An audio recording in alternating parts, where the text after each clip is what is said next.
আপনজন প্রিয়জনের জন্য কান্নাকাটি করা, চোখের অশ্রু প্রবাহিত করে যদি কান্না হয় তাহলে জায়েজ। নবী সাল্লাল্লাহু আলাইহি সাল্লাম নিজে কেঁদেছেন ছেলে ইব্রাহিম রাদিয়াল্লাহু আনহুর জন্য। সাহাবীরা অবাক হয়ে জিজ্ঞেস করেছেন, ইয়া রাসূলুল্লাহ, আপনিও কান্না করছেন? তখন বলে, ইন্নাহা রাহমা, এটি হচ্ছে মায়া, দয়া।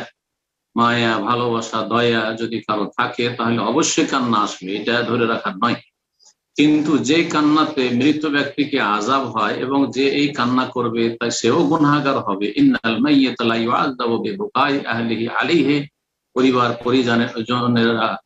পরিবার পরিজনের সদস্যরা যদি কান্না করে মৃত ব্যক্তির উপর, তাকে আযাব দেওয়া হবে। এই মর্মে বেশ কিছু হাদিস রয়েছে। এর অর্থ হচ্ছে যদি কেউ রোদন করে কান্না করে, বয়ান করে কান্না করা, এই ছিল তো সেই ছিল, হায় রে, বাপরে, মারে, এই রে, এক এক অঞ্চলে এক এক রকমের কান্না যে রয়েছে। মহিলাদের কান্নাটা সাধারণত এই ধরনেরই কান্না, নাজায়েজ কান্না, যেটাতে মৃত ব্যক্তিকে আযাব হবে এবং যে কান্না করবে সেও গুনাহগার। নোহা করা, রোদন করা, বিলাপ করা, এটা হারাম, জায়েজ নয়। জি, আশা করি বুঝতে পেরেছেন। আর তার সাথে আরো বলেছি যে কারো মায়াতে কান্না নয়, দোয়া করে রবের কাছে কান্না, এটা সবচেয়ে ভালো।